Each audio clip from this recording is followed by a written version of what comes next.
యెహోషువ 8వ అధ్యాయం. మరియు యెహోవా యెహోషువతో ఇట్లనెను, భయపడకము, జడియకము, యుద్ధ సన్నద్ధులైన వారినందరినీ తోడుకొని హాయి మీదికి పొమ్ము. చూడుము, నేను హాయి రాజును, అతని జనులను, అతని పట్టణమును, అతని దేశమును నీ చేతికి అప్పగించుచున్నాను. నీవు యెరికోకును దాని రాజునకును ఏమి చేసితివో అదే హాయికిని దాని రాజునకును చేసెదవు. అయితే దాని సొమ్మును, పశువులను మీరు కొల్లగా దోచుకొనవలెను. పట్టణపు పడమటి వైపున మాటుగా అండ్ల నుంచుము.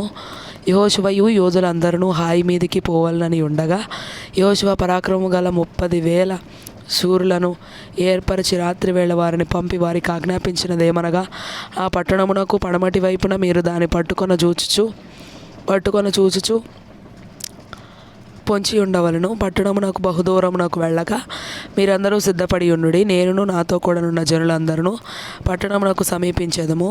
వారు మునుపటి వలె మమ్మను ఎదుర్కొనుటకు బయలుదేరగా మేము వారి ఎదుట నిలవలేక పారిపోదము. మునుపటి వలె మీరు మన ఎదుట నిలవలేక పారిపోదురని వారు అనుకొని, మేము పట్టణము వద్ద నుండి వారిని తొలగి రాజేయు వరకు వారు మా వెంబడిని బయలుదేరి వచ్చెదరు. మేము వారి ఎదుట నిలవక పారిపోయినప్పుడు మీరు పొంచి ఉండుట మాని లేచి పట్టణమును పట్టుకొనుడి. మీ దేవుడైన యెహోవా మీ చేతికి దానిని అప్పగించును.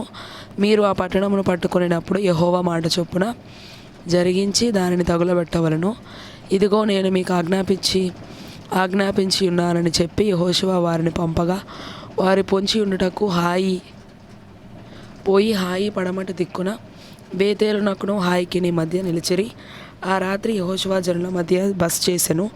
ఉదయంన యెహోషువ వేకువను లేచి జనులను వ్యూహపరచి తానును ఇశ్రాయేలీల పెద్దలను జనులకు ముందుగా హాయి మీదికి పోయిరి. అతని యొద్దనున్న యోధులందరూ పోయి సమీపించి ఆ పట్టణమును ఎదుటికి వచ్చి హాయికి ఉత్తర దిక్కున దిగిరి. వారికిని హాయికిని మధ్యను లోయ ఉండగా అతడు ఇంచుమించు 5,000 మంది మనుషులను నియమించి పట్టణమునకు పడమటి వైపున బేతేలునకును హాయికిని మధ్యను పొంచి ఉండుటకు ఉంచెను. వారు ఆ జనులను, అనగా పట్టణమునకు ఉత్తర దిక్కున ఉన్న సమస్త సైన్యమును, పట్టణమునకు పడమటి దిక్కున దాని వెనుకటి భాగమును నున్న వారిని ఉంచిన తరువాత యెహోషువ రాత్రి లోయలోనికి దిగిపోయెను.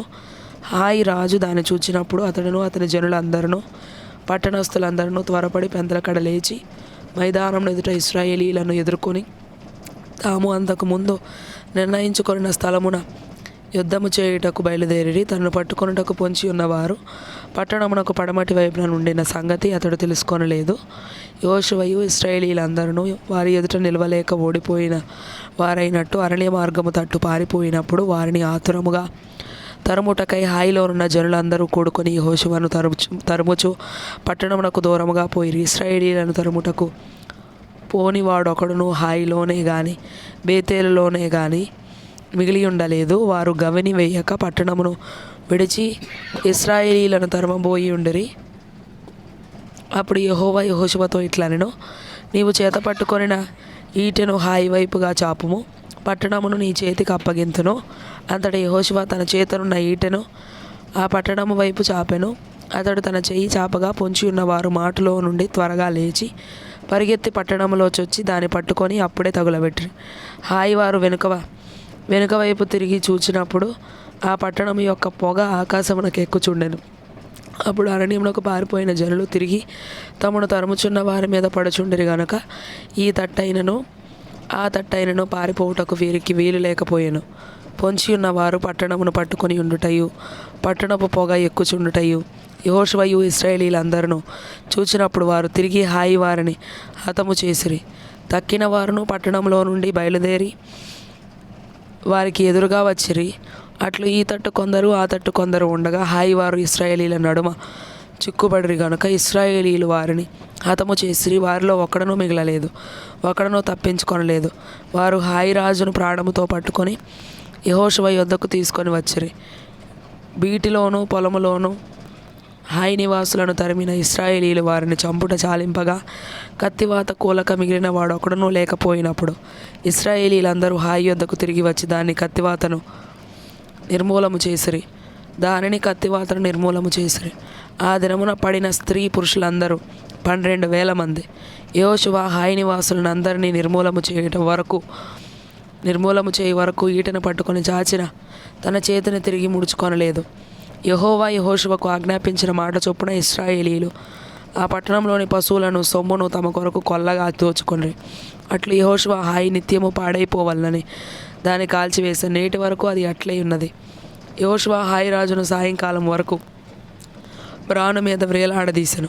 ప్రొద్దుగుంకుచున్నప్పుడు సెలవీయగా జనులు వాని శవమును మ్రాను మీద నుండి దించి ఆ పురద్వారం ఎదుట దాన్ని పడవేసి దాని మీద పెద్ద రాళ్ల కుప్ప వేసి అది నేటి వరకు ఉన్నది. మోషే ధర్మశాస్త్రంలో రాయబడిన ప్రకారము యెహోవా సేవకుడైన మోషే ఇశ్రాయేలీయులు ఆజ్ఞాపించినట్లు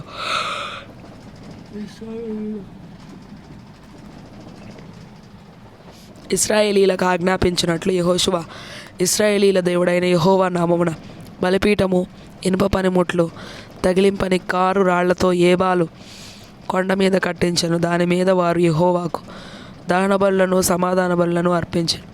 మోషే ఇశ్రాయేలీలకు రాసి ఇచ్చిన ధర్మశాస్త్ర గ్రంథమును ఒక ప్రతిని అతడు అక్కడ రాళ్ల మీద రాయించాను. అప్పుడు ఇశ్రాయేలీలను దీవించుటకు యెహోవా సేవకుడైన మోషే పూర్వం ఆజ్ఞాపించినది జరగవలనని పరదేశులేమి వారిలో పుట్టిన వారేమి ఇశ్రాయేలీలందరూ వారి పెద్దలను, వారి నాయకులను, వారి న్యాయాధిపతులను యెహోవా నిబంధన మందసమును మోయు యాజకులైన లేవీల ముందర ఆ మందసమునకు ఈ వైపున ఆ వైపున నిలిచిరి. వారిలో సగం మంది గెరిజీము కొండ ఎదుటను సగం మంది ఏబాలు కొండ ఎదుటను నిలవగా యెహోషువ ఆ ధర్మశాస్త్ర గ్రంథంలో రాయబడిన వాటన్నిటిని బట్టి ఆ ధర్మశాస్త్ర వాక్యములనన్నిటినీ అనగా దాని దీవెన వచనమును దాని శాప వచనమును చదివి వినిపించెను.